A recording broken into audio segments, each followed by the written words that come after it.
อนนำบ่คำไปถามไทยโอ้ล้มกันเรื่องที่ดินถามราคาเนี่ยในพื้นที่นะพี่น้องเนาะเดี๋ยวจะว่าทั้งน้องผมจะคิดว่าทั้งบ่คำมีข่าวดีบ่จักได้บ่ใช่มาได้ยินทางบ่จิตเพิ่นว่าคือได้ยินทั้งมันบ่คำเพิ่นว่ามาถามเรื่องที่เรื่องทางมื้อนั้นนะพี่น้องเนาะก็คือไปถามเบิ่งนะพี่น้องว่าก็มีFC หรือว่าคนแต่ว่ายังบ่ฮู้ดอกว่าจักติดตาว่าอยากแพงๆอยู่นี่คือเฮาไปถามเบิ่งบ่แม่นว่าไปสิซื้อเด้พี่น้องเนาะยันทั้งน้องเพิ่นคิดว่านั่นนะที่อยู่แหละเด้ผู้ควบบัดผู้ควบบัดมันมีฮู้เด้มันมีช่องว่างไงเนาะเด้ได้อยู่บัดนี่ว่าจะดิ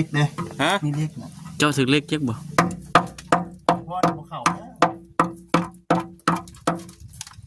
ได้อยู่บัดนี่เอาเลยบัดนี้ปฏิมาเจ้าง่ายแต่บ่นี่คือ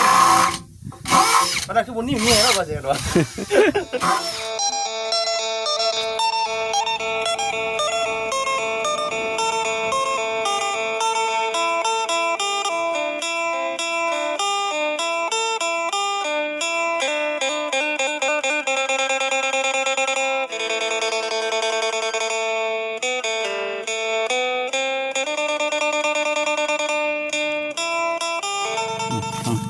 ในส่วนเรากำลังดังไฟสบายดีเปล่าค่ำสบายดีเด้อมิดสมอยบัดนี้เนาะตั้งไหนเบิดเลยไทยลูกเมียเจ้านะไปเกี่ยวข้าวไปเกี่ยวข้าวโดย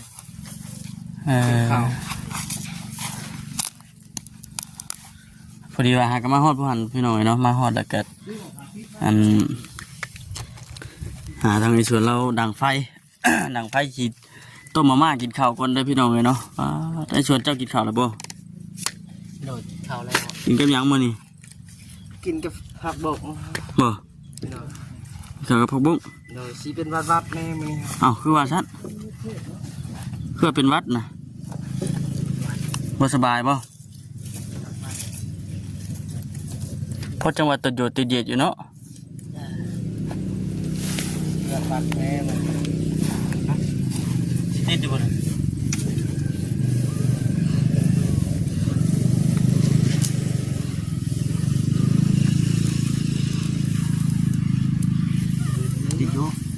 ดังไฟตอนเที่ยงก็คือตอนเช้ากับตอนแรงนะพี่น้องตอนเที่ยงแล้วมันจะดิวมันเนี่ยก็เห็นมาได้เอาพี่น้องเนาะก็ดึงกันทักทายสบายดีเด้อพี่น้องเด้อเนาะทักทายสบายดีพ่อแม่พี่น้องซีกันเบิดสุขุสุคนพี่น้องเลยพบเจอกันดีคือเก่าอันนี้ก็ทำบ่คำแบบเวียงธรรมะเยี่ยมยามทางเงิน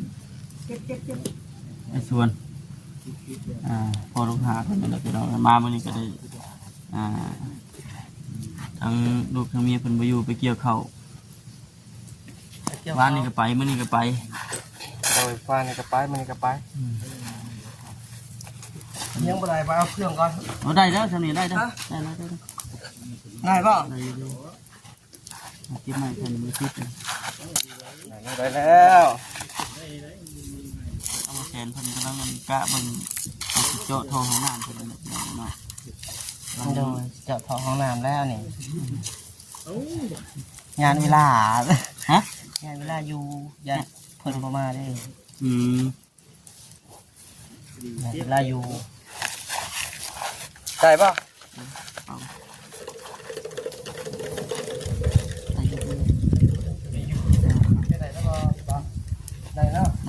ได้เมื่อนี้เนี่ยเขาคืออันนี้คือฝนนั่นสิตกอยู่เลยข่าวพายุข่าวว่ามันนี่ข้าวพายุข่าวอยู่ได้มันนี่ว่ามันแจ้งมาในโทรศัพท์อยู่ดิโดยวิทย์บ่มันนี่มืออื่นว่ามันนี่หรือเปล่ามันนี่นะ12 โมงแล้วกันพอ3 โมงแล้วมันบ่ตก4 โมง5 โมงตกต่อยบ่ถือข่าวใครเนาะจักบ่สิตกแถวใดเจอพายุข่าวได้มื้อนี้กับมื้ออื่นเกี่ยวปั่นแล้วบ่เดี๋ยวเกี่ยวว่าสิปั่นนะทงนี่ก็แล้วนะเนี่ยเลยทงเขาทงเมืองชนหน้ากระเจ้าบ่ เจ้านั่นผู้ปะเบิ่งทางบ่แซนเพิ่นเฮ็ดหยังไปเบิ่งทางบ่แซนเพิ่นนั่นแม่ลูกเอาไปนะ อย่ามามี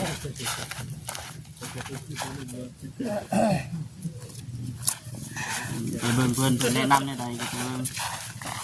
เพราะว่ารอบนี้นะแม่นบ่ได้จ้างสร้างเลยพี่น้องเนาะมีแต่เฮ็ดกันเอง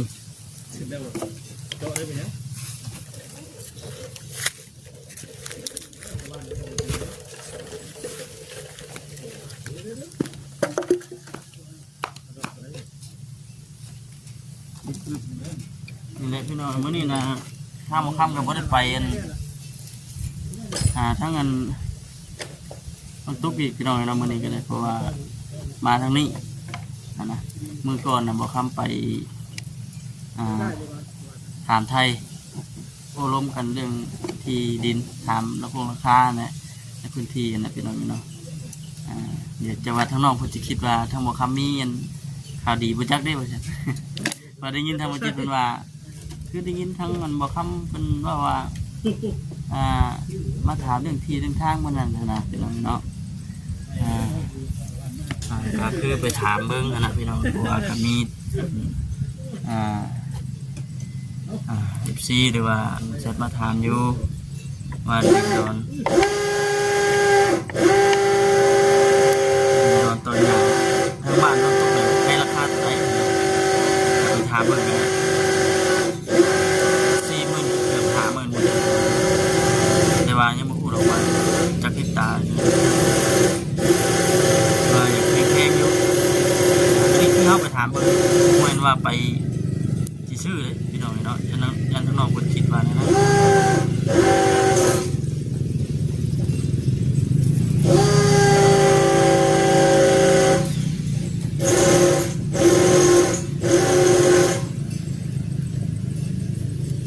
ติดแล้ว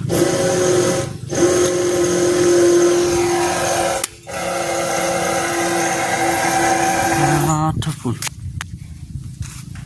เอาเสร็จเพื่อเจาะอันห้องน้ำ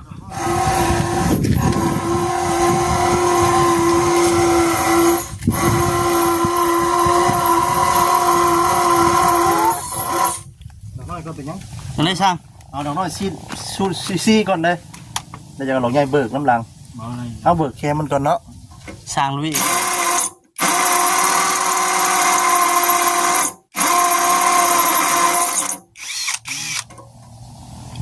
มันมีระบบกระแทกเนาะ มีอยู่ มีป่ะ เอาเสียมก่อนมาวันนั้นเราไปเอาเสียมกันนะมั้ง ได้ป่ะ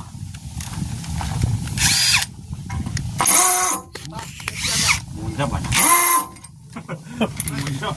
เสียมมั้ย หมกแน่เนาะ โอ้ยมันใหญ่นักปูดละ มันเป็นอะไรป่ะ นี่ดอกน้อยกันนะ ก็กินเท่าน้อยเอ้าคู่ไปนั่นบัดนี้บ่ลาวแม่นแล้ว มาลาดอกเนาะนี่ดอกน้อยเอาดอกน้อยซีก่อน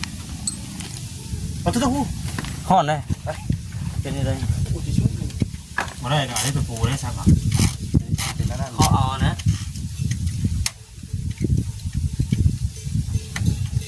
ดอกน้อยกับแม่ปูบ่ได้บ่ทึกอยู่นี่น่ะ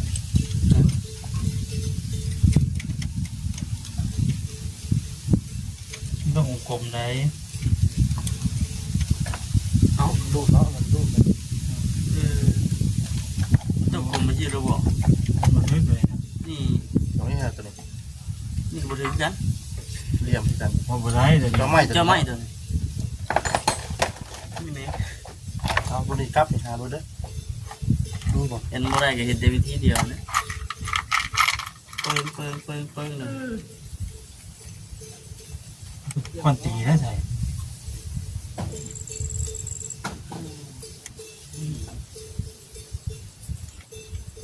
นี่ดอกนั้น ดอกใหญ่มาแล้ว มีแต่ดอกก็ เอาดอกใหญ่แล้วว่าค่อย ตรงเก้ามันก็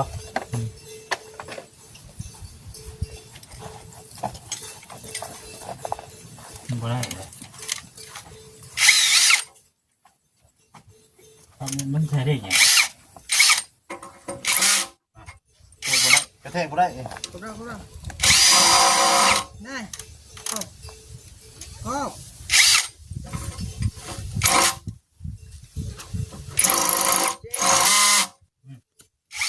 บ่ฮักคม บ่พอนิ่งก็ได้ พอเล่นก็ได้ เอาแทงหูไหม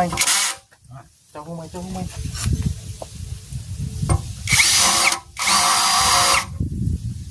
กระแทกเลย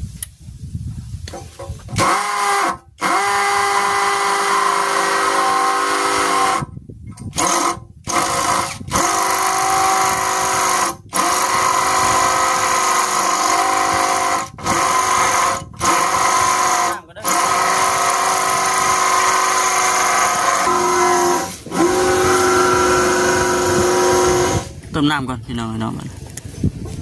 สามซา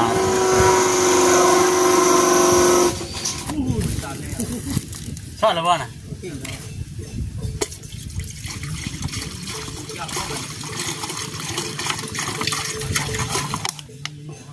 ครึ่ง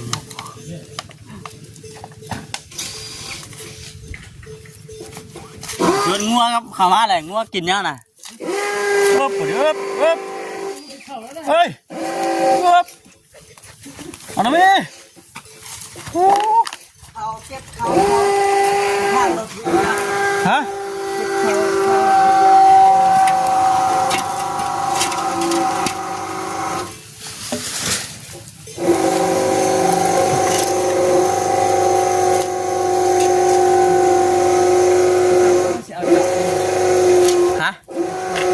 ฮะ ว่าบุมีคนตีพระมาบ่คนตี ก็ตีมีอยู่ดีข้างไว้หันก่อนนี่จังเอามันห่อนกันจังเอานั่นมาตักเอาชอบแล้วบ่น่ะ เจาะเลยเบา สิพุ่นได้ ต้องเปลี่ยน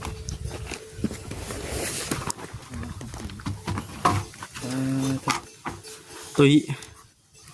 นั่นคือนะ ว่าเขาจอจักซ้ำให้มันเป็น เป็นหูหน่อยหนึงว่ะ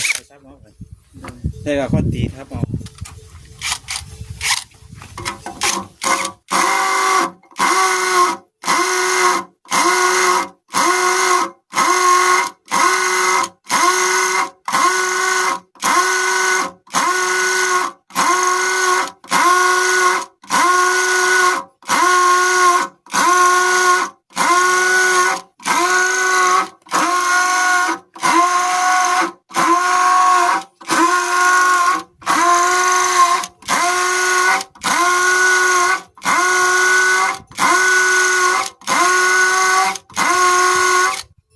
ข้อตีทับเลยไปอย่าง ก็ตีแล้วนะ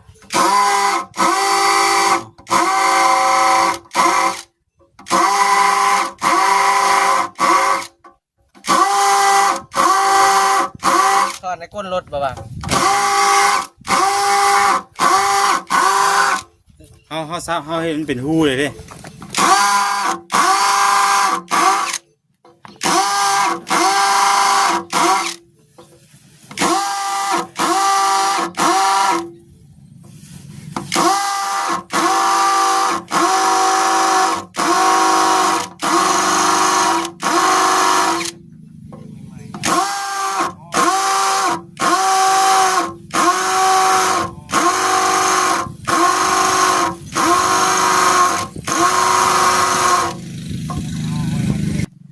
แต่ซองว่า แผ่นหนึ่งบ่ได้ใส่แผ่นสอง บ่ บ่ มี ได้ อันต่อเอาบ่ เป็นคนนี้ ต่ออันนี้ได้บ่ เอา แต่ เอา แล้ว เอาส่วนมันน่ะนะ ว่ามันต้องอันตะปูต่อเอาสิเหรอ คือบ่ส่วนนั้นก็ตีนะ อีบ่ บ่แม่นเลียมันน่ะสิ โอ้ยเนาะมันต้องมีตะปู บ่ เขาใช้เวลาเติมให้จอนี่กันเนาะ เอาเลียมันน่ะนะคอยซับเอานะ ได้อยู่ได้อยู่อันนี้เพราะมันก็ใช้เวลาไปเรื่อยแหละมันเดี๋ยวนี้แล้วนี่เนาะ มันมีวิธีอยู่แหละเลยผู้ควบวัด คู่โคบอ่ะมันมีหูเด้ มันมีช่องว่างไงเนาะเลยได้อยู่วัดนี่ว่า มี จะ เล็ ดี กเด้ ฮะ มีเล็กนะ เจ้าสึกเล็กจักบ่ ว่าในภูเขานะ ได้อยู่บ่นี่ได้อยู่ได้ปล่อย นี่บ้างนะ มีเหล็กลวดอยู่เนาะ ได้บ่นี่ เนาะ บ่ฮอดขีดนั่นก็ได้มีเล็กก่อน มีครีมตาเล็กเนาะ กะเจาะก่อน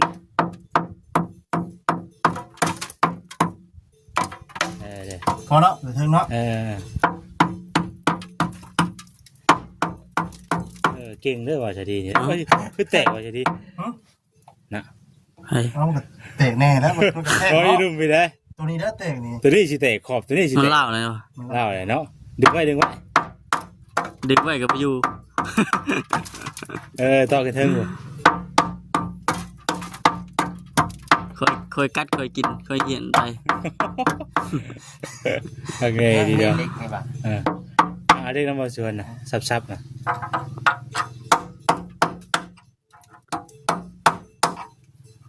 มัน มันเงียงมันนะ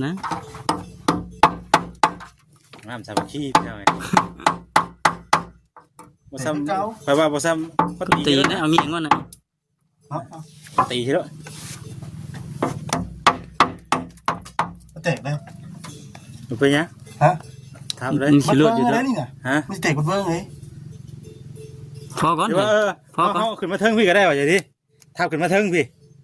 จะไม่ใช่เตะอะไรทั้งนี้กัน ทับขึ้นมาเทิงพี่ได้เพราะมันมินเน่นี่เนาะ แล้วเขาก็ปูนลวดเอาไปเลยเขาทับขึ้นมาเทิงพี่ไว้เนี่ยเพราะว่ามีอากาศเนาะ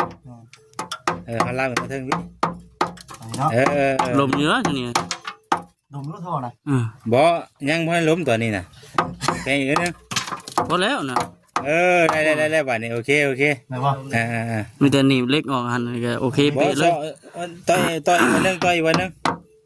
เทิงคุณ เพราะตัวนี้แล้วนี่ยามันบอกสีห้องเล็กบอก ห้องเล็กเลย เอาง่ายมันต้องเจ้ากลางเลยนี่เนาะ มันได้กว่าจังหวัดตรงกลาง ต้องกลางเลยเพราะว่าดูขอบมันมีเล็กเนาะ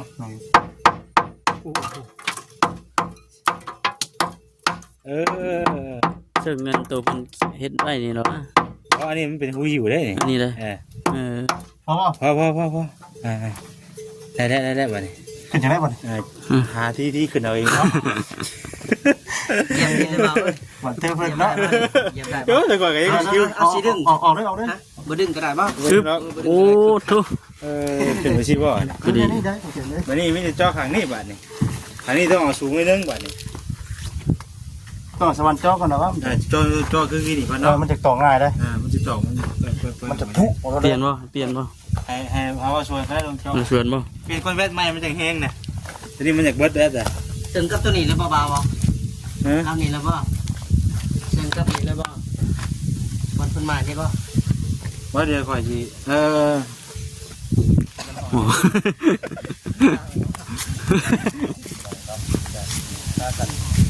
ผมกำลังพดเลยมาสลี